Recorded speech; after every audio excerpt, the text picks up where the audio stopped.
안녕하세요. 이번 시간에는 판다스를 배워보도록 하겠습니다. 자, 이 수업은 빅데이터 분석 기사 실기 한 권 완성이죠. 예문사 책입니다. 이 책을 베이스로 해서 만들어지고 있습니다.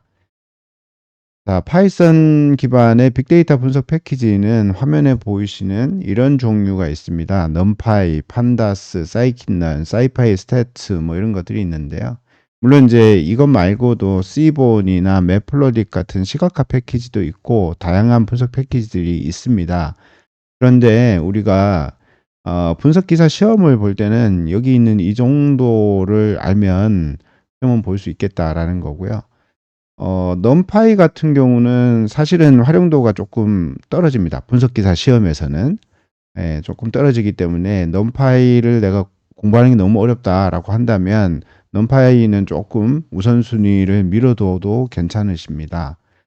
대신에 이제 판다스는 반드시 알고 있어야 돼요. 판다스를 이용을 해서 그 데이터 전처리 활동을 전부 다 하기 때문에 판다스는 반드시 아셔야 되고요. 물론 사이킨런 아셔야 됩니다. 사이킨런으로는 머신러닝 모델링 할 때 사용하시거든요. 반드시 알고 있어야 되는 거고요. 사이파이의 스태츠는 이게 그 실기시험에 3유형이 생겼잖아요. 3유형이 생기면서 이 사이파이의 스태츠를 사용할 일이 좀 생겼습니다. 그래서 요런 종류가 있다라는 걸 알고 계시고요. 자, 이번 시간에는 판다스를 배울 텐데 판다스는 파이썬 데이터 애널리시스 라이브러리라고 해서요. 데이터 프레임이라는 어떤 그 객체 유형을 다루기 위한 패키지입니다. 주로 데이터에 대한 기초적인 분석이나 탐색적 데이터 분석을 하기 위한 그런 기능을 제공해 주죠. 자, 판다스 한번 살펴볼까요? 판다스 홈페이지 한번 들어가 보겠습니다. 홈페이지 한번 들어가 보면요. 자, 보시는 바와 같은 이런 화면이 나옵니다. 여기 판다스를 인스톨해서 사용할 수 있도록 이렇게 링크가 제공이 되고요. 로컬 환경에 설치해서 쓸 경우에는 이 판다스를 인스톨 해야 되겠죠. 자, 여기 보면 Getting Started가 있습니다. 인스톨레이션 뭐 가이드 뭐 이런 것들도 있고요. 다운로드해서 뭐 어쩌고저쩌고 이렇게 내용이 나옵니다. 자, 이렇게 나오고요. 여기 다큐멘테이션 들어가 보시면 자, 이런 내용들도 나오고요. 다큐멘테이션 해보면 Getting Started가 또 이렇게 있어요. 여기 인스톨레이션 말고 패키지 오버뷰가 있습니다. 패키지 오버뷰를 누르시면 어떤 일들을 하는지가 여기에 나오죠. 여기 데이터 스트럭처를 보시면 스트럭처가 원디멘전 1차원은 시리즈가 있고요. 2차원은 데이터 프레임이 있습니다. 그래서 데이터를 다루는 객체 유형 데이터 구조가 시리즈와 데이터 프레임이 있다라는 것을 아실 수 있을 겁니다. 자, 그리고 네. 그 외에 이제 사용하는 것들이 또 이렇게 나오고요.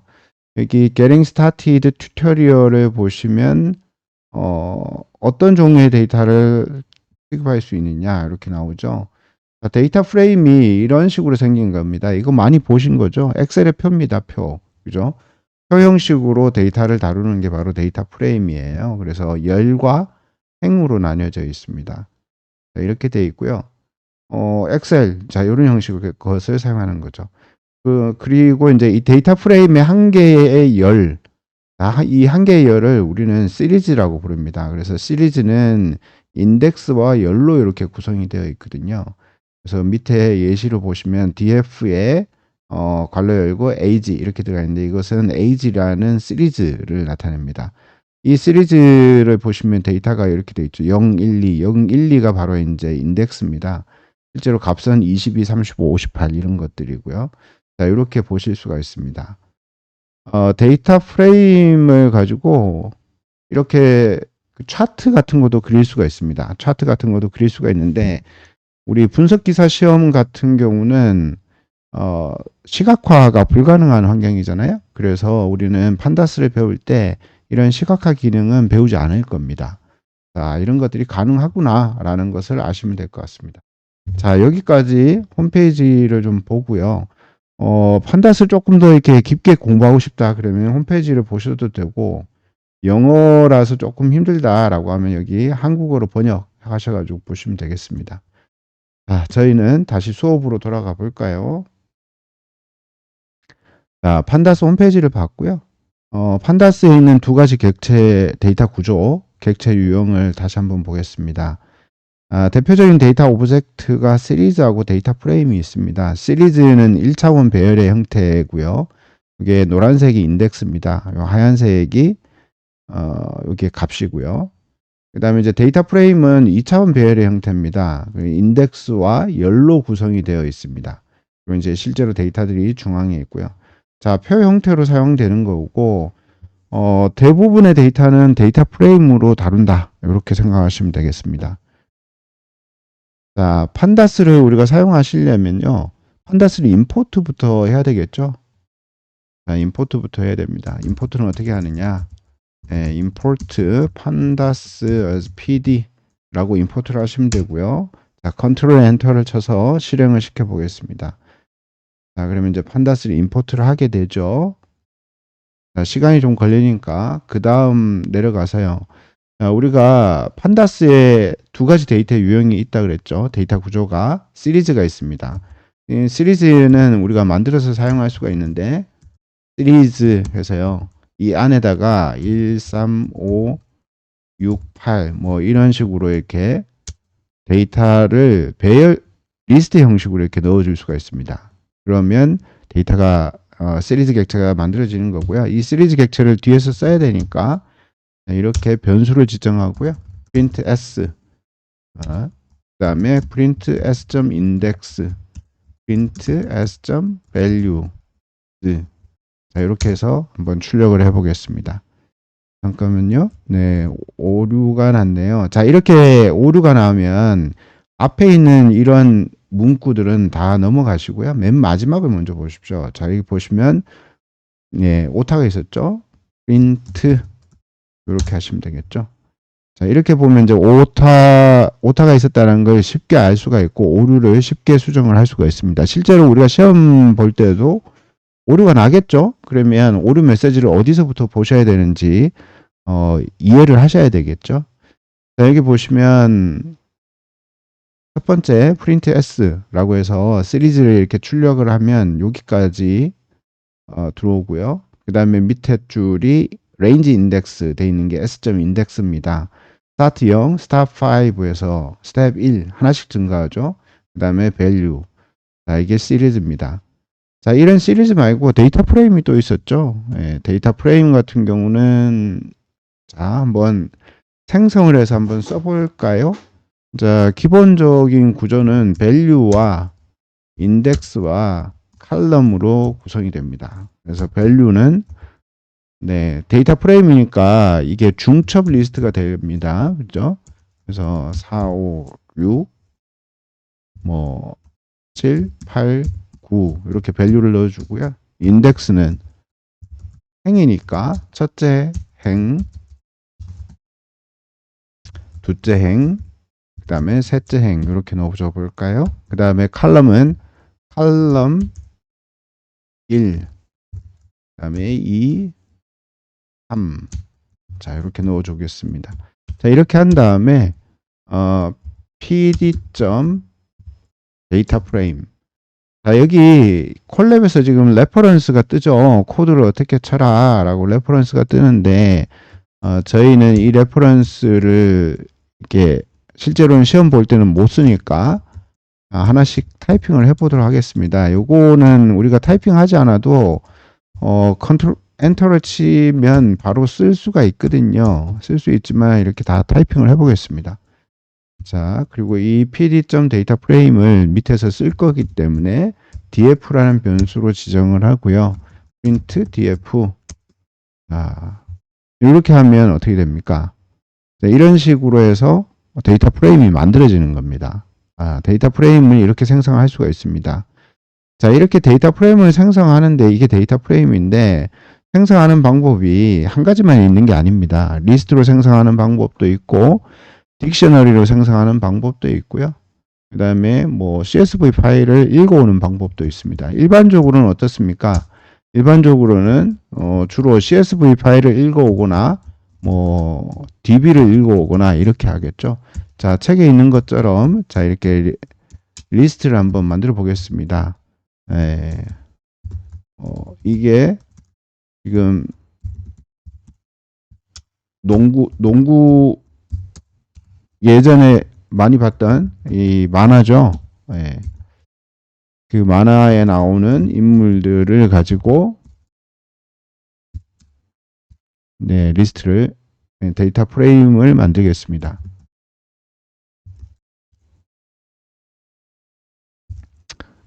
네. 자, 이렇게 값을 넣어주고요. 자, 이게 리스트 중첩 리스트로 해가지고 데이터에 값을 이렇게 넣어주고요. 잠시만요. pd.dataFrame 해서 d 칼럼을 이렇게 넣어주겠습니다. 번호, 이름, 점수 네, 이렇게 넣어주고요. print df 하면 네.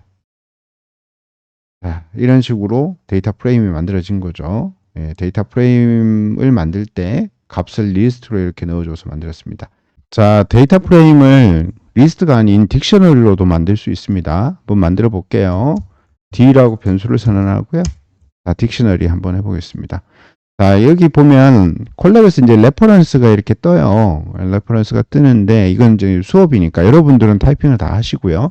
저는 요거를 좀 활용하겠습니다. 그래서 여기에 탭을 누르시면 요 값들이 이렇게 타이핑이 되거든요. 그래서 타이핑 된 것들을 제가 좀 활용을 하겠습니다. 자, 이런 식으로 해서 딕셔너리를 만들 수가 있고요. 그런데 이 레퍼런스가 항상 그 오류가 없는 건 아닙니다. 여기 레퍼런스가 여기 괄호를 하나 더 달았네요. 그래서 괄호를 지우고 한번 실행을 해보겠습니다. 자, 이렇게 하면 데이터 프레임이 만들어지죠. 딕셔너리로 만든 겁니다. 자, 이렇게 딕셔너리로 만들 수도 있다라는 거 이해하실 겁니다. 자, 그런데 우리는 일반적으로 CSV 파일을 많이 읽어옵니다. CSV 파일. 자, 우리 CSV 파일로 콜랩에서 제공해주는 샘플 데이터를 한번 읽어와 보도록 할게요. 자, 콜랩에서 어떤 샘플 데이터를 제공해주는지 한번 볼까요? 자, 왼쪽 편에 보면 폴더 파일이 있습니다. 이 파일 아이콘, 이걸 클릭하시면요. 이게 샘플 데이터라고 있죠. 여기 샘플 데이터 클릭을 하면, 자, 이런 파일들이 제공이 됩니다. 여기 JSON도 있고, CSV도 있고, 뭐 이러네요. 자, 이 중에서 캘리포니아 하우징 트레인.csv 요거를 사용해 보겠습니다. 자, 여기 점 3개 있잖아요. 자, 이걸 클릭하시면, 다운로드, 파일 이름 바꾸기, 파일 삭제, 경로 복사 있는데 여기 경로 복사 한번 클릭해 보세요. 이 샘플 데이터는 콜랩에서 제공을 해주는 겁니다. 제공한 걸 가지고 우리가 실제로 실습할 수가 있는 거예요. 경로 복사 하셨죠? 자, 복사를 하셨으면 우리가 pd.read csv라는 명령어를 이용해서 자, 이 복사한 파일을 읽어와 보도록 하겠습니다. 자, 경로 복사를 한 것을 컨트롤 V에서 붙여줍니다. 자, 이렇게 하면 캘리포니아 하우징 트레인.csv의 경로 파일을 읽어오는 겁니다. 그리고 읽어온 파일을 써야 되니까요. 하우징 df라는 변수에다 지정을 하겠습니다. 자, 이렇게 한 다음에 읽어왔으니까 어떻게 해요? 한번 봐야 될 거잖아요. 자, 먼저 읽어와 볼까요? 자, 먼저 읽어올게요. 자, 읽어왔어요. 자, 읽어오면 한번 보겠습니다. 뭐 하우징 df가 어떻게 생겼는지 하우징 df.head 해서 데이터를 한번 보면 좋겠죠. 자, 그러면 5개의 데이터가 이렇게 뿌려집니다. .head는 앞에서부터 5개를 가지고 오는 거거든요. 예, 이거가 있고요. 뭐 .head 말고 뒤에서부터 5개를 가지고 오는 것도 있어요. .tail 하면 뒤에서부터 가지고 옵니다. 자, 이렇게 뒤에서부터 가지고 왔죠. 여기 보니까 longitude, latitude, housing median age, total room, total bedroom 뭐 이런 컬럼들이 있습니다. 그래서 이 데이터 같은 경우는 캘리포니아의 집값 데이터입니다. 집값 데이터. 자, 그래서 이렇게 읽어올 수가 있고요. 이 하우징 df의 타입을 한번 볼까요? 타입, 어떤 데이터 타입인지 타입을 한번 보겠습니다. 네, 이렇게 나오네요. 클래스, pandas.core의 프레임, 데이터 프레임 이렇게 나오죠. 자, 이렇게 나옵니다. 자, 이런 식으로 이제 CSV 파일로부터도 읽어올 수가 있습니다. 자, 이 데이터 프레임을 한번 훑어보도록 하겠습니다. 먼저 앞에서 이제 우리가 헤드라는 거 배웠죠. 헤드라는 걸 배웠는데요. 네, 하우징 DF의 헤드. 자, 이렇게 해서 읽어올 수가 있습니다. 아, 오타가 있었네요. 자, 읽어올 수 있죠. 제가 지금 프린트를 안 썼는데 여러분들은 프린트를 쓰시는 게 좋습니다. 왜냐하면 시험 환경에서는 프린트로 출력을 해야 되거든요. 자, 이렇게 하면 앞에서부터 5개 가지고 온다 그랬죠. 뒤에서부터 5개는 테일을 쓰시면 되죠. 테일. 자, 이걸 쓰시면 됩니다. 만약에 5개가 아니라 더 많이 읽어오고 싶어. 그러면 10. 그래서 여기 안에다 숫자를 넣어주면 됩니다. 10개. 3개만 가지고 오고 싶어. 이렇게 넣어주시면 되고요. 자, 이렇게 사용하실 수가 있습니다. 자, 이렇게 가지고 올 수가 있고요. 그 다음에 뭐 하우징 DF의 shape이라는 것도 있습니다. 자, 이런 거를 치면 네. 이게 좀 헷갈리죠. 그래서 구분선을 넣겠습니다. 자, 구분선을 넣으면 17,000에 9개 이렇게 나오죠. 그러면 이 하우징 DF는 17,000개의 데이터가 있고 9개의 열이 있다. 이렇게 보시면 되겠습니다. 자, 이런 식으로 데이터를 읽어오면 훑어보는 겁니다. 헤드를 이용해서 봤잖아요. 그 다음 뭘 이용해서 또 한번 볼까요? 네, info라는 함수가 있습니다. info, 하우징 DF의 info를 타이핑을 하십니다. 자, 이렇게 info라는 걸 이용을 하고 실행을 하면요. 컨트롤 엔터 치셔서 실행하시면 됩니다. 자, 이렇게 실행하면 자, 이런 구조가 나옵니다. 그러면 하우징 DF에 대한 기본 정보들이 나오죠. 데이터 객체, 데이터 타입은 뭔지, 레인지 인덱스, 인덱스는 어떻게 구성되어 있는지, 데이터 칼럼은 어떻게 구성되어 있는지. 자, 여기서 중요한 정보를 하나 알 수가 있는데요. 자, 데이터 컬럼에 여기 non-null count라는 게 있습니다. non-null count. 널이 아닌 데이터의 개수. 이렇게 되겠죠. 17,000 이렇게 되어 있습니다. 여기 컬럼이 9개죠. 0부터 8까지 인덱스 기준으로 9개가 있는데 전부 다 뭐죠? 17,000개. non-null. 그러니까 얘는 뭐예요? 결측치가 하나도 없다는 얘기입니다. 그래서 결측치, 우리가 만약에 머신러닝으로 모델을 만든다라고 쳤을 때 결측치 처리해줘야 되잖아요. 그런 처리할 결측치가 하나도 없다는 걸 알 수가 있는 거예요. 이 데이터 프레임 점 인포를 이용을 해서. 네, 그렇습니다. 자, 이런 내용을 아실 수가 있고요. 자, 그 다음에 인포를 봤으면 데이터 프레임의 describe 함수도 활용해서 한번 볼 수가 있습니다. 이 describe 함수는 뭘까요? 한번 보도록 하겠습니다. 오타가 이렇게 나네요. 하우징 DF의 describe. 자, 이걸 실행을 해보겠습니다. print. 자, 실행을 하면 자, 이렇게 나옵니다. describe는 이 함수는 기술 통계를 보는 함수입니다. 무엇의 기술 통계? 숫자 값만 대상으로 합니다. 자, longitude부터 median house value까지 전부 다 숫자였잖아요. 자, 앞에서 보시면 여기 info에서 데이터 타입이 뭐였어요? 전부 다 float이잖아요. 전부 숫자예요. 전부 숫자죠. 그러니까 숫자 값에 기술 통계 값이 나오는 거죠. 자, 기술 통계 값 뭐가 나오나요? count 몇 건이 있는지, mean 평균, 표준 편차, 최소 1, 4분위수, 2, 4분위수, 3, 4분위수, 맥스 값. 자, 이렇게 나오죠. 자, 이 describe 함수 뭐 나왔는데요. 뭐 이거 나온 거 가지고 뭘 하죠? 여기서 어떤 의미를 파악해야 될 텐데요. 자, 한번 볼까요? longitude, count 17,000, mean 마이너스 119, 뭐 이렇게 나오네요. 자, longitude 말고 latitude는 어떻습니까? mean 평균이 35. 평균만 한번 볼까요? 하우징 미디안 에이지 28. 토탈룸 2643. 좀 단위의 차이가 좀 있어요. 28과 2643. 그죠?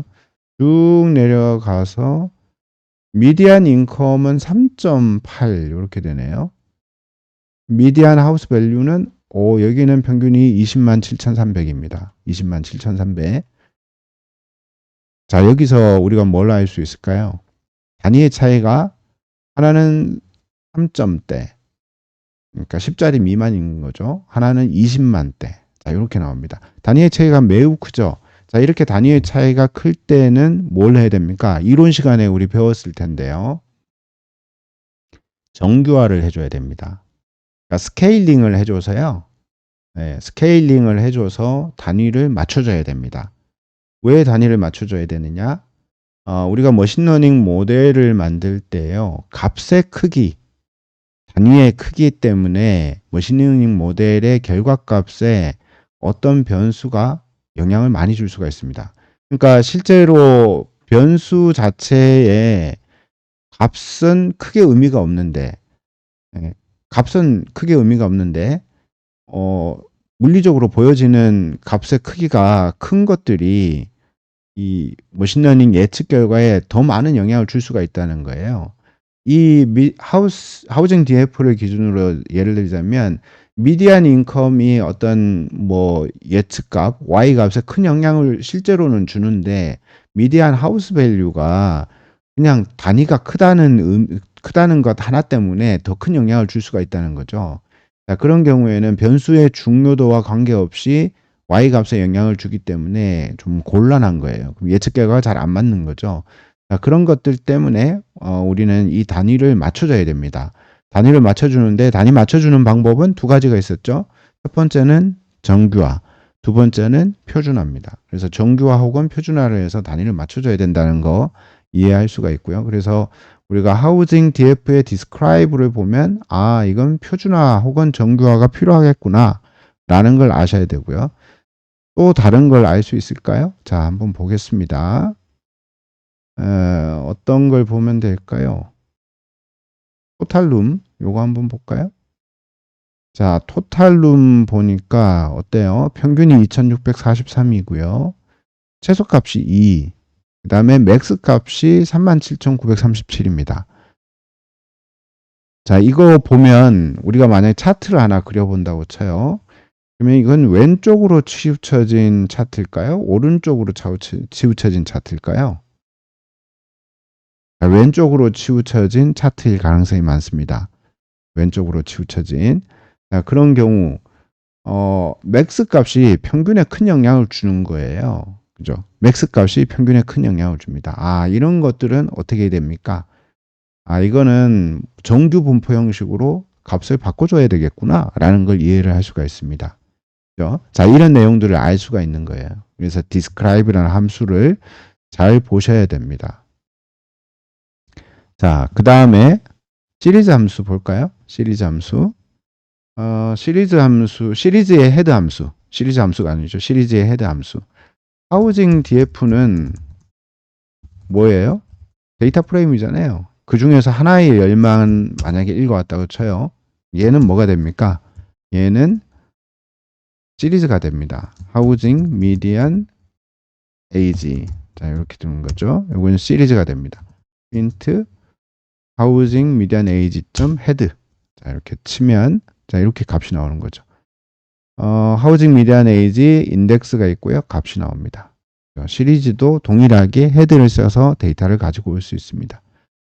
자, 헤드를 가지고 값을 가지고 왔는데요. value count라는 게 있습니다. 자, value count 한번 해볼까요? housing median age 점 value count 한번 볼게요.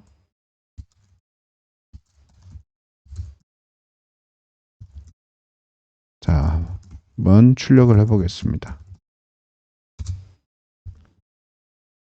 자, value count 출력해 보니까 어떻게 나옵니까? housing median age 이렇게 나오고 52.0, 1052, 36.0, 715. 자, 이렇게 나오네요. 이게 뭐죠? 52.0. 네, 52년 된 게 1052개가 있다. 36년 된 게 715개가 있다. 뭐 이런 거죠. 근데 데이터가 꽤 많아요. 그죠? 꽤 많습니다. 그래서 여기 있는 이 value count를 가지고는 뭐 어떤 의미를 파악하기는 조금 어려운 것 같아요. 예, 의미를 파악하기는 좀 어렵습니다. 자, 그 다음 한번 볼까요? 데이터 프레임의 컬럼 생성과 수정입니다. 데이터 프레임에 우리는 신규 컬럼을 생성할 수가 있습니다. 생성할 수가 있는데, 신규 컬럼을 왜 생성하죠? 우리가 머신러닝 모델링 할 때 데이터 분석하다 보면 파생 변수 같은 거 만들 수가 있나요? 파생 변수 만들 때 이 신규 컬럼 만드는 걸 사용을 합니다. 한번 만들어 볼까요? age 언더바 제로라고 해서 하나 컬럼을 추가하고요. 이 값을 0으로 매핑을 시키겠습니다. 그리고 housing df를 헤드 3만 해서 출력을 해볼게요. 자, 이렇게 했더니 맨 마지막에 age 언더바 0이라는 컬럼이 하나 생겼어요. 그죠? 자, 여기 하나 생겼고요. 값이 전부 다 0으로 매핑이 되어 있습니다. 신규 컬럼을 생성한 거예요. 이렇게 위에다가 이렇게 컬럼 이름만 써주니까 바로 생성이 되네요. 그러니까 파생 변수를 만드는 일이 그렇게 어려운 일은 아닌 것 같아요. 자, 그런데 우리 0으로 이렇게 다 매핑을 해줬는데요. 요거를 다른 어떤 뭐 좀 의미 있는 값을 넣어 볼 수 있잖아요. 그죠? 한번 해볼까요? housing 뭘 해볼까요? housing df의 median age가 앞서서 어땠습니까? median age가 너무 뭐라고 해야 되나요? 미디안 에이지가 이 연도가 뭐 12년도 있고 13년도 있고 22년도 있고 23년도 있고 막 이러다 보니까 데이터가 너무 많았었잖아요. 그래서 그거를 10년 주기로 한번 잘라서 보도록 하겠습니다. 그래서 age by 10이라는 변수를 하나 추가하고요. housing df의 median age를 곱하기 10이 아니라 자 10으로 몫을 구해 보도록 하겠습니다. 자, 이렇게 몫을 구하면 어떻게 됩니까? 그러면 값이 자 이런 식으로 나올 겁니다. age by 10 해서 1.0, 1.0, 1.0 이렇게 되는 거죠. 자, 요건 10으로 나눴으니까 여기 1.0은 뭐예요? 10년을 의미를 하는 거죠. 그렇습니다. 자, 이런 식으로 해서 새로운 컬럼을 생성할 수가 있어요. 자, 이렇게 생성할 수가 있는데요. 그런데 이 10년으로 이렇게 1.0을 10년으로 하니까 헷갈리잖아요. 그죠? 자, 이거를 우리가 10년 주기로 한번 수정을 해보겠습니다. 그래서 컬럼의 데이터를 수정할 수가 있는데요. 자, housing df의 age by 10을 housing df의 age by 10 여기에다가 곱하기 10 해서 10년 주기로 만들어 보도록 하겠습니다.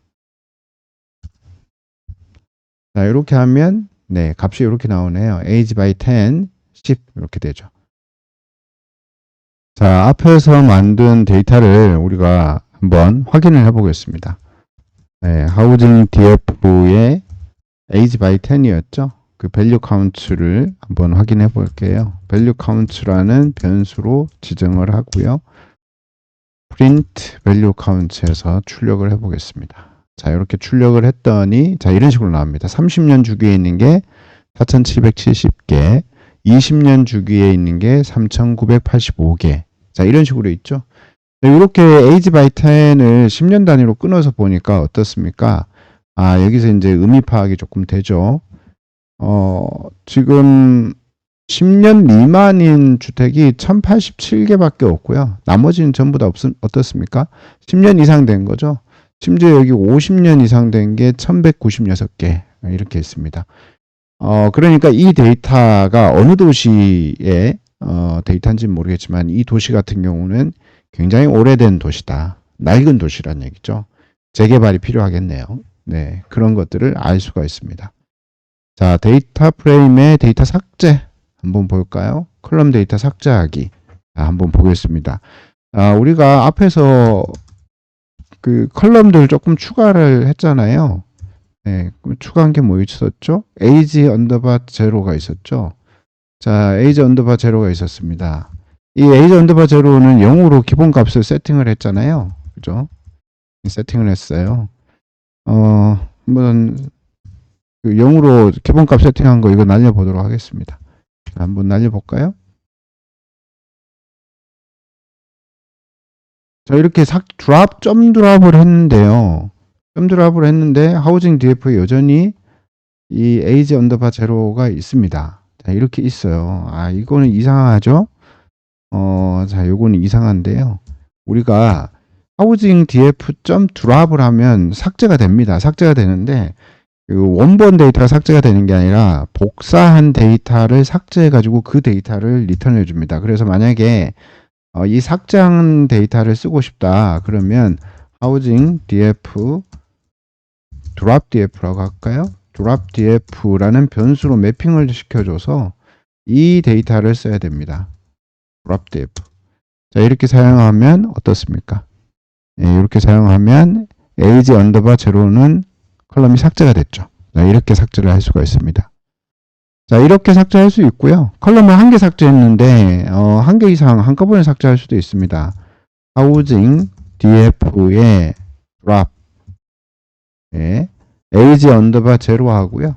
age by 10 두 개를 삭제를 같이 하도록 하겠습니다. 자, 이렇게 삭제할 수 있는데 여기 지금 in place equal true라는 게 들어왔습니다. 그죠? in place equal true라는 게 들어왔는데 이 in place 언더바 equal in place equal true는 뭐냐? 이 키워드 같은 경우는 원본 데이터를 삭제한다는 얘기입니다. 원본 데이터. 그래서 이걸 삭제하잖아요.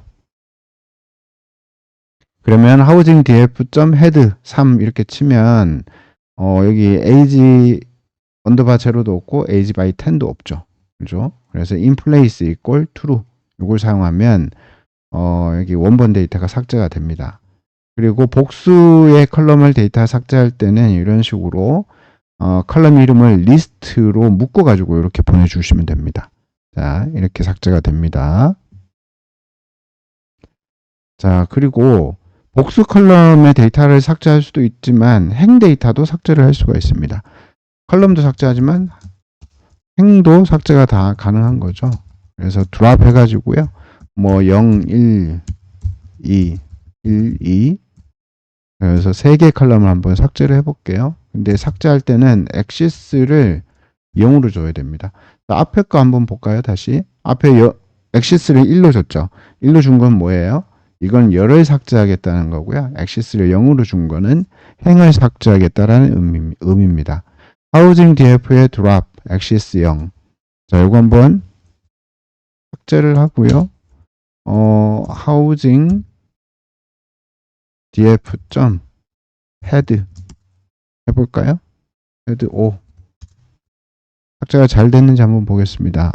housing df.drop 012 엑시스 0 하고 삭제를 했어요. 분명히. 그러고 나서 .head 했더니 어떻습니까? 012가 그냥 남아있네요. 네, 이것도 마찬가지입니다. 얘가 행 데이터를 삭제한다고 해서 얘가 그 원본 데이터를 바로 삭제하는 게 아니고요. 카피한 데이터를 삭제하고 그것을 리턴해 줍니다. 그래서 삭제한 것을 사용하고 싶다. 그러면 별도로 이렇게 변수를 선언하고 이 변수의 레퍼런스, 매핑을 시켜줘야 됩니다. 자, 이렇게 매핑 시켜주고 헤드를 하면 자, 보시는 바와 같이 이렇게 삭제가 되죠. 여기 보면 여기 인덱스가 012가 없어지고 3, 4, 5, 6, 7이 남죠. 자, 이렇게 남게 됩니다. 자, 행 데이터 삭제하는 방법이었고요. 자, 그 다음에 데이터 프레임에 데이터를 줘야 하는 거를 조금 더 공부를 해볼까요? 자, housing df에 데이터를 줘야 할 때는 여기에 housing median age 앞에서 했던 거죠. 이런 식으로 컬럼 이름을 바로 넣어주면 됩니다. 자, 이렇게 해서 한 개의 컬럼을 줘야 할 수가 있고요. 헤드해서 한번 볼까요? 자, 이렇게 할 수가 있고요. 나 여러 개를 보고 싶어. 그러면 앞에서 역시 봤던 겁니다. 여기에다가 컬럼명을 여러 개를 넣어주면 됩니다. 뭐 하우징 미디안 에이지도 넣어주고 또 보고 싶은 게 뭐 있어요? 토탈 룸즈 이렇게 넣어주면 되겠죠. 그리고 이런 식으로 해서 점 헤드 하면 이거 프린트를 사용해야 되거든요. 프린트 이렇게 사용하면 둘 다 데이터가 남습니다. 자, 두 번째 거 이렇게 보시면 두 개 컬럼이 복수로 조회가 됐죠. 자, 복수로 보고 싶다 그러면 이렇게 리스트 타입으로 넣어주면 된다라는 걸 기억하셔야 됩니다. 이렇게 하실 수가 있고요. 자, 그리고 이제 데이터를 조회할 때는 인덱스로 조회할 수도 있습니다. 하우징 DF에 뭐 인덱스로 0, 3 이렇게 넣어주면 0번째부터 0, 1, 2 3개를 보는 겁니다. 3개. 그래서 하우징 DF에 0에서 3 프린트 습관적으로 프린트를 해보도록 하겠습니다. 자, 실행을 하면 어떻게 나옵니까? 네, 이렇게 앞에서 3개 이렇게 나오죠. 근데 요거는 뭐하고 똑같아요? 앞에서 3개니까 housing df.head 3 요거하고 똑같죠? 네, 그래서 이렇게 데이터를 조회할 수도 있습니다. 자, 이렇게 데이터를 조회할 수 있는데요. 이 인덱스 중에는 숫자형 인덱스도 있지만 논리형 인덱스도 있죠. 자, 요건 잘 기억하셔야 됩니다. 논리형 인덱스. 자, 하우징 DF에 하우징 미디안 에이지 있잖아요. 하우징 미디안 에이지가 뭐 30년인 거 한번 조회를 해보고 싶어. 질문이 이렇게 나온 거예요. 하우징 미디안 에이지가 30인 데이터를 추출하여 무엇을 해라 뭐 이런 식으로 나온 거죠. 그러면 30년인 데이터를 먼저 추출을 해야 될 거잖아요. 자, 하우징 DF의 하우징 미디안 에이지가 30인 것까지 여기까지는 했는데 그럼 데이터는 어떻게 추출하느냐? 이 조건을 하우징 DF라는 데이터 프레임 객체 안에다가 이렇게 넣어줍니다. 이렇게 넣어주면 그러면 이제 30년인 데이터만 나오는 거예요. 이 데이터가 몇 개가 있는지 한번 앞에서 5개만 한번 뽑아 보겠습니다. 자, 이렇게 뽑으면 자, 이런 식으로 나오네요. 이게 하우징 미디안 에이지 칼럼부터 볼까요? 30으로 되어 있죠. 전부 30인 데이터만 뽑은 거예요. 5개의 데이터가 뽑혀져 나왔고 여기 인덱스 번호를 보니까 26, 50, 101, 343 이렇게 되어 있죠. 그러니까 30년인 데이터가 데이터 프레임 객체 내에서 막 섞여 있었는데 그거를 쭉 뽑아낸 겁니다. 자, 논리형 인덱스. 이거 잘 기억하셔야 되겠죠. 우리가 데이터를 문제 나오는 게 항상 어때요? 뭐뭐인 데이터를 어떤 조건인 데이터를 추출하여 뭐 이런 식으로 나오는 경우가 많잖아요. 그래서 논리형 인덱스 이렇게 하는구나 라고 기억하시면 되겠습니다. 자, 이런 논리형 인덱스를 뽑는데 조건이 가끔 이렇게 나오죠. 30년 이상이면서 토탈 룸이 100개 미만인 뭐 이렇게 나온단 말이에요. 자, 그런 경우 복수의 논리형 인덱스를 쓸 수가 있습니다. 하우징 DF에 하우징 미디안 에이지가 30년 이상이면서 하우징 DF의 토탈 룸즈가 뭐 100개 미만이면서 and 하우징 DF의 미디안 인컴이 얼마죠? 10 이상인 거. 네, 이런 조건을 넣었어요. 이 조건을 어디다가 넣으면 돼요? 하우징 DF 안에다가 넣어주면 되는 거예요. 이렇게 넣어주면 됩니다. 그런데 줄이 좀 안 맞으니까 어때 헷갈리잖아요. 그래서 요만큼을 블럭 해가지고 탭을 눌러서 안으로 밀어 넣어 보겠습니다. 이렇게 해서 헤드 3. 그러면 이 3개 조건의 값을 다 뽑은 거예요. 이거를 프린트 해 보겠습니다. 자, 이렇게 프린트를 하면 오타가 있었네요. 자, 이렇게 오류가 있습니다. 자, 오류가 있는 거를 밑으로 쭉 내려 볼게요. 자, 보면 cannot perform rand with typed color of type bool 뭐 이렇게 나오네요. 자, 여기 뭔가 잘못됐어요. 그죠? 뭐가 잘못됐을까요? 자, 이렇게 여러 개의 조건이 있을 때는 이렇게 묶어줘야 됩니다. 묶어줘야 돼요. 묶어줘서 구분을 해줘야 됩니다. 그렇지 않으면 얘네들이 헷갈리는 거죠. 자, 이렇게 묶어주면 이 복수의 논리형 인덱스를 이용해서 데이터를 조회한 겁니다. 자, 데이터를 한번 볼까요? 하우징 미디안 에이지가 30년 이상인 거죠. 이렇게 뽑았어요. 토탈 룸이 100개 미만인 거. 그 중에서 미디안 인컴이 10 이상인 거. 자, 이렇게 뽑아져 나왔죠. 그런데 이렇게 복수의 논리형 인덱스를 쓰다 보니까 어떻습니까? 좀 코드가 복잡한 것 같죠? 그래서 우리는 이 코드를 조금 더 단순화시킬 필요가 있습니다. 그게 더 좋습니다. 그래서 이만큼을 카피를 해서 단순화를 한번 시켜보겠습니다. 단순화를 어떻게 시키느냐?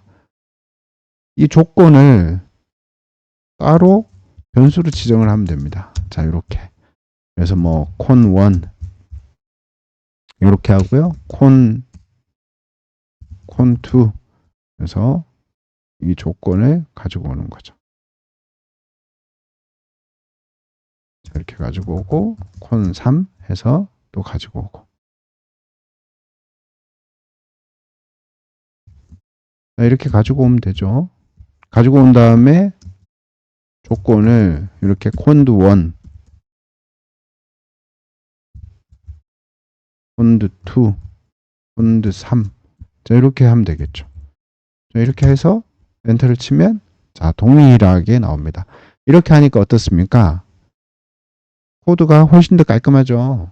네, 이런 식으로 변수를 써가지고요. 논리형 인덱스를 만들어서 쓸 수가 있습니다.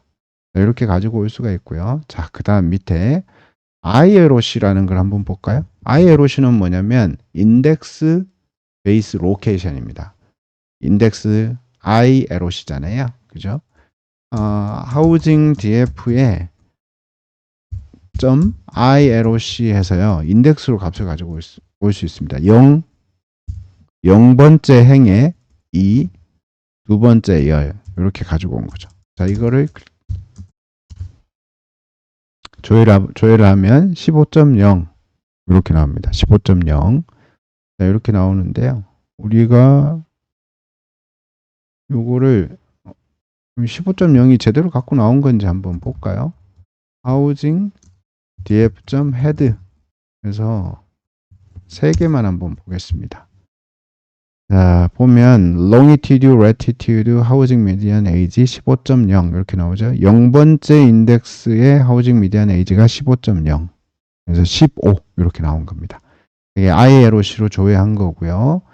자, LOC 함수 ILOC는 행과 열을 전부 다 인덱스로 가지고 온 거잖아요. 근데 이제 열은 이름이 있는데 이름을 쓰는 게 더 편하죠.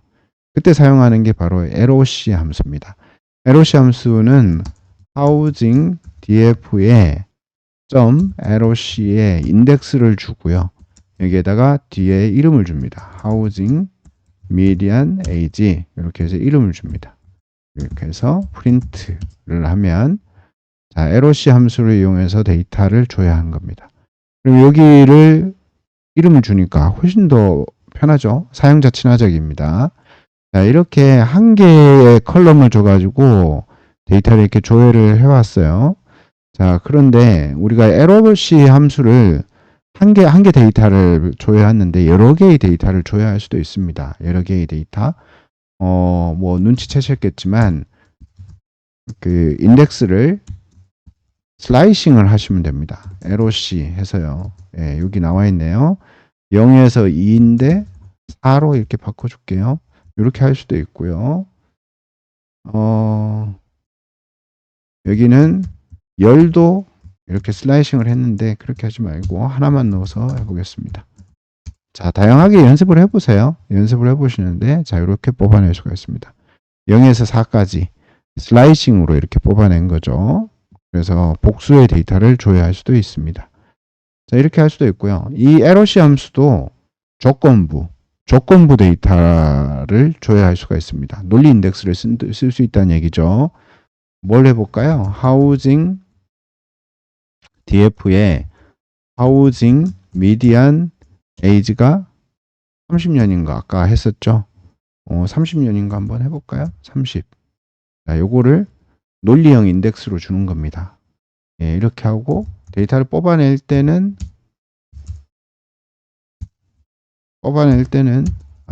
다시 인덱스부터 줄까요?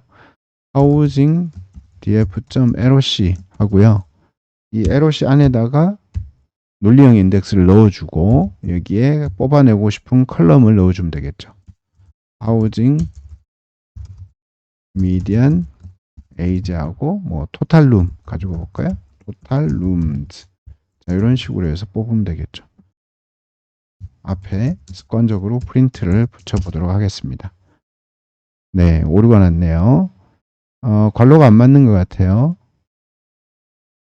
복잡하죠? 자, 어디에서 괄호가 안 맞는지 한번 찾아보겠습니다.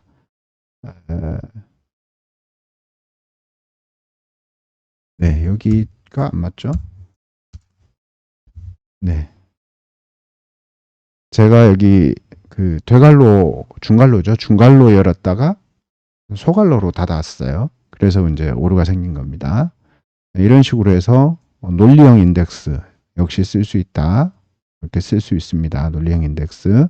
논리형 인덱스 많이 사용하겠죠. 잘 기억해 보시고 연습 많이 해 보십시오. 자, 그 다음에 데이터 프레임의 데이터들은 정렬할 수도 있고요. 집계를 할 수도 있습니다. 먼저 오름차순 정렬 한번 볼까요? 하우징 DF에 sort values라는 게 있습니다. sort values. 하우징 미디안 에이지로 한번 소팅을 해볼까요?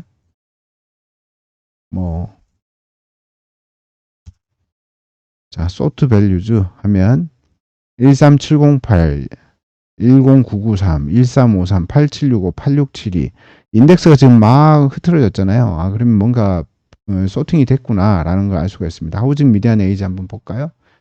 하우징 미디안 에이지 네, 1, 1, 2, 2, 2, 5, 2, 5, 2 자, 이게 정렬됐죠. 그죠? 정렬됐습니다. 이렇게 정렬 잘 됐고요. 정렬 잘 됐는데 정말 정렬이 잘 됐는지 다시 하우징 DF를 조회를 한번 해보겠습니다. 오, 프린트를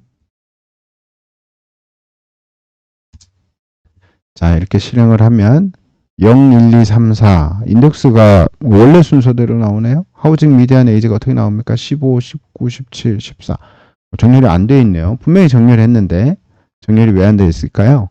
이것 또한 원본 데이터를 카피해 가지고 정렬한 값을 반환해 주기 때문에 그렇습니다.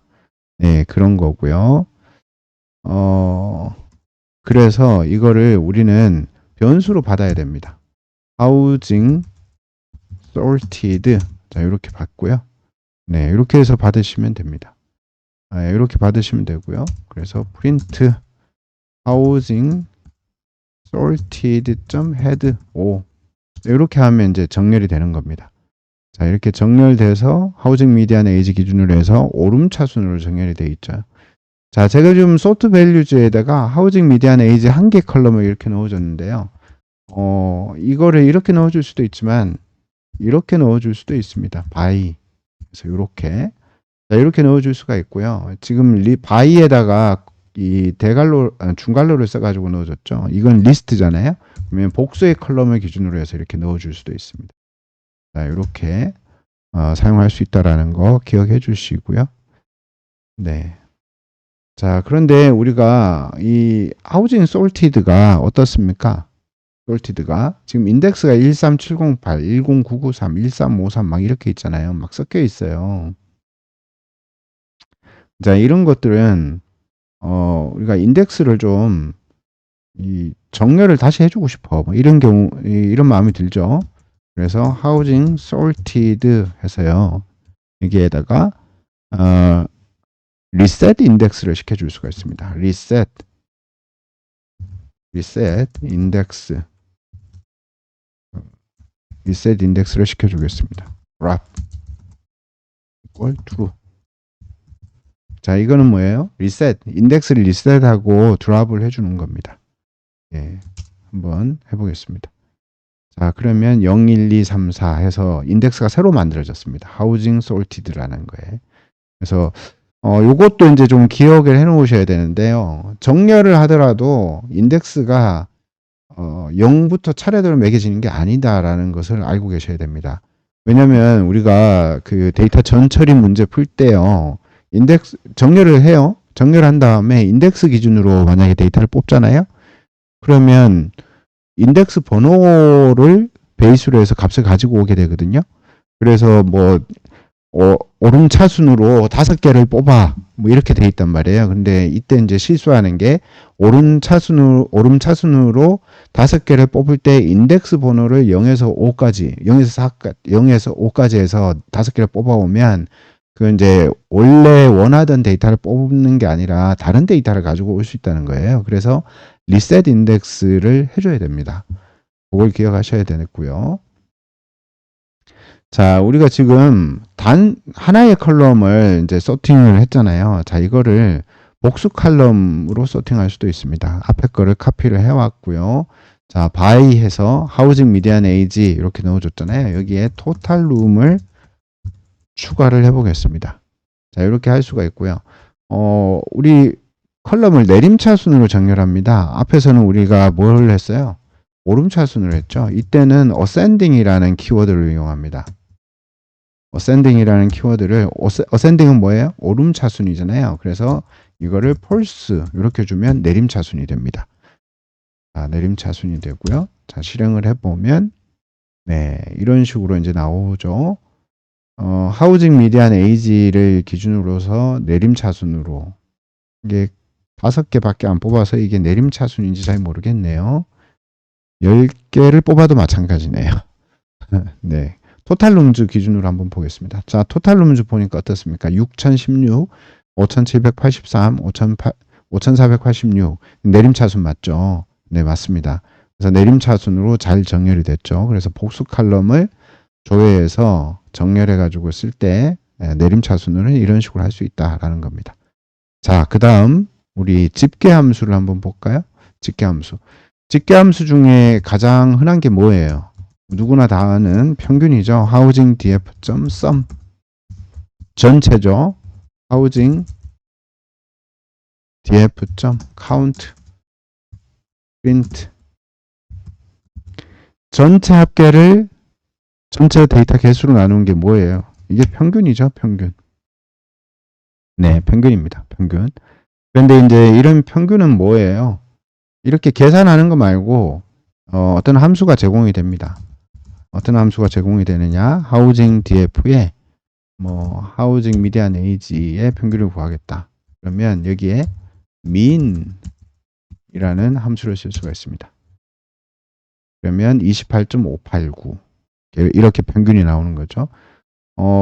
여러 컬럼의 평균을 만약에 구하고 싶다. 그러면 자, 리스트 형식으로 해서 컬럼을 이렇게 넣어주면 됩니다. 그러면 이제 2개 컬럼의 평균이 이렇게 뽑혀져 나오는 거죠. 자, 이렇게 쓸 수도 있는데 집계를 할 때 그룹 바이 함수를 쓸 수도 있습니다. 그룹 바이 어떤 컬럼을 기준으로 해서 묶는 거죠. 그룹 바이 해서 묶는데 하우징 미디안 에이지 기준으로 한번 묶어 볼까요? 하우징 미디안 에이지 기준으로 해서 묶고요. 그것의 평균을 한번 보도록 하겠습니다. 자, 이걸 프린트를 한번 해볼까요? 자, 프린트를 하면 자, 이런 식으로 나오네요. 너무 많이 나와요. 그래서 복잡하군요. 자, 이거 복잡하니까 요거를 우리가 변수로 받아서 한번 활용해 볼게요. housing group by 라는 변수로 받고요. 이 housing group by를 출력을 해 보도록 하겠습니다. housing group by의 head 3. 자, 이렇게 출력을 하니까 자, 이런 형식으로 나옵니다. housing median age 기준으로 해서 1.0, 2.0, 3.0 이렇게 묶였죠. 그것의 longitude, latitude, total room, total bedroom 이 값의 평균이 이런 식으로 나온 겁니다. 그죠? 이게 그룹 바이입니다. 그룹 바이. 자, 특정 컬럼만 딱 찍어 가지고요. 그룹 바이 함수를 적용할 수도 있습니다. 그죠? 특정 컬럼에 딱 찍어 가지고요. 자, 이렇게 적용할 수도 있고요. 자, 여기 보니까 2805, 2807 한 개가 빠졌네요. 자, 한번 볼까요?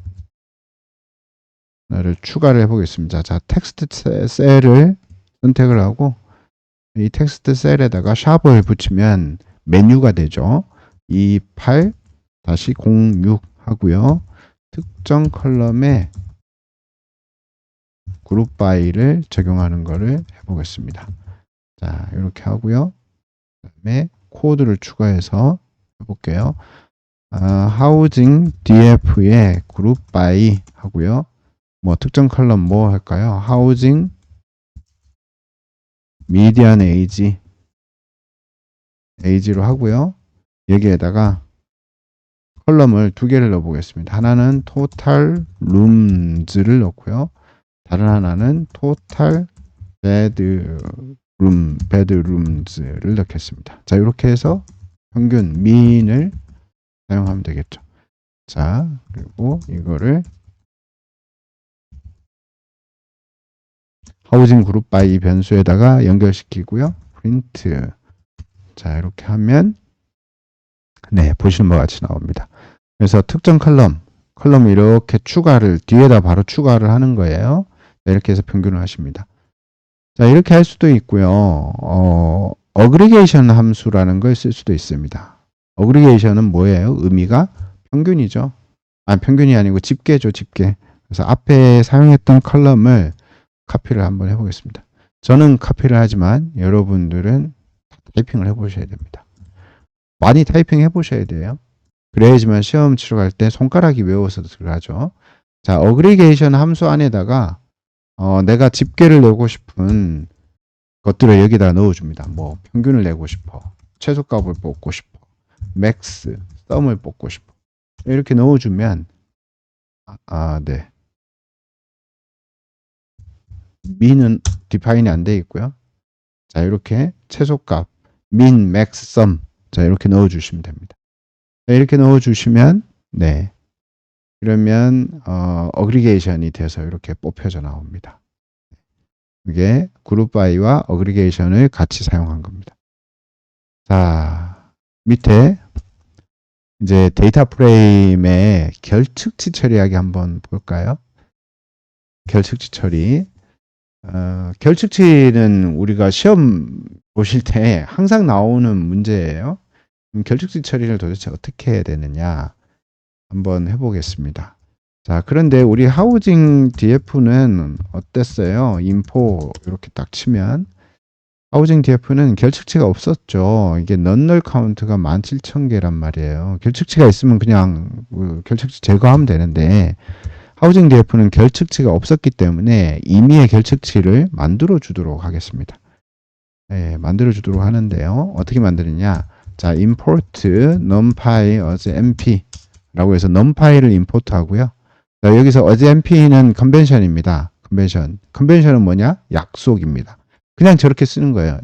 뭐 numpy를 as mpa, mpy, ny 뭐 이렇게 써도 괜찮습니다. 그런데 사람들이 그냥 다 mp라고 씁니다. 자, 이렇게 해서 mp를 임포트 하고요. 결측치를 한번 만들어 줄게요. 어떻게? age na라고 만들어 주고요. 여기에다가 mp.nan 이라고 값을 넣어 주겠습니다. 자, 파생 변수를 만들어 가지고 변수를 하나 생성해 가지고 여기다가 결측치를 넣어 주는 거죠. print housing df의 head 3.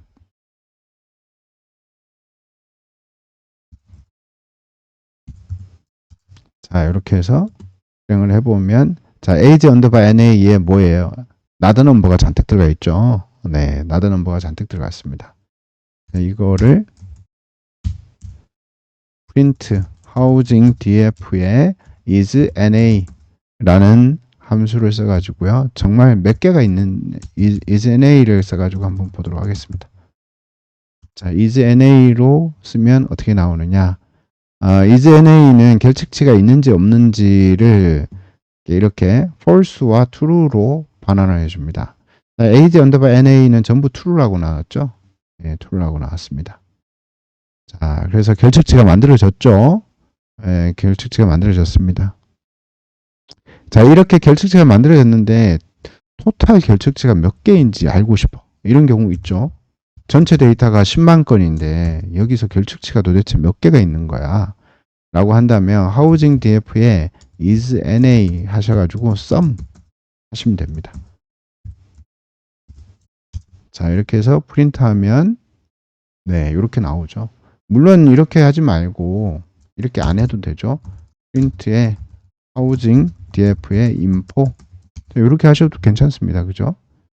이렇게 하면 어떻게 됩니까? 여기 넌널 카운트가 이렇게 나오잖아요. 아, 그러면 여기 넌널이 0개니까 17,000개가 전부 널이구나 라는 거 아실 수가 있겠죠. 자, 이렇게 확인하시면 되고요. 자, 결측치 데이터를 한번 처리를 한번 해볼까요? 하우징 df에 밑에 있는 이거는 좀 헷갈리니까 삭제를 하겠습니다. 하우징 df에 age 언더바 NA죠. NA를 뭐로 한번 바꿔보겠습니다. 뭘로 바꿔볼까요? 뭐 하우징 미디안 에이지의 평균으로 한번 바꿔볼까요? 이때는 fill NA라고 함수를 사용하고요. 하우징 df에 하우징 미디안 에이지의 평균 .mean을 넣어주면 됩니다. 자, 이렇게 fill NA 하시면 되고요. 자, 엔터 한번 쳐볼까요? 자, 이렇게 평균으로 잘 메워졌네요. 그죠? 잘 됐죠? 다시 하우징 df.head 3 이렇게 실행을 했더니 잠깐만요. 다시 하겠습니다. 자, 했더니 어때요? age 언더바 NA가 여전히 나도는 보네요. 오, 이건 뭐죠? 네, 맞습니다. 예상하셨던과 동일하게 하우징 df의 fill NA 또한 데이터를 카피를 떠가지고 거기에다가 결측치 처리해서 그 값을 돌려주는 겁니다. 그래서 하우징 df의 age 언더바 NA의 값을 결측치로 제대로 처리해 주기 위해서는 어떻게 해야 되느냐, age 언더바 NA 하셔가지고요 값을 매핑을 주셔야 됩니다. 이렇게 매핑을 시켜주고 실행을 하잖아요. 그러면 실행이 됐죠. 그 다음에 하우징 df의 head 3 이렇게 하시면 age 언더바 NA가 결측치가 채워지는 거죠. 저는 여기 프린트를 안 썼는데 프린트 쓰셔야 됩니다. 네. 자, 이렇게 됩니다. 자, 지금까지 우리가 판다스 같이 봤죠. 이 판다스 수업은 결측치 처리까지 마무리할게요. 여기서 마무리할게요. 수업이 이제 너무 길어지면 좀 힘드니까 결측치 처리에서 마무리를 하고요. 그러면 뭐 이상치 처리나 이런 거는 도대체 어디서 배웁니까? 네, 그런 것들은 우리가 문제를 풀면서 배워보도록 하겠습니다. 판다스는 연습을 좀 많이 해야 돼요. 문제 유형 1유형 판다스로 전부 풀 수가 있습니다. 그래서 문제를 풀면서 이제 실제 응용을 해가면서 조금 더 학습을 해보도록 하겠습니다. 네, 수고 많이 하셨습니다.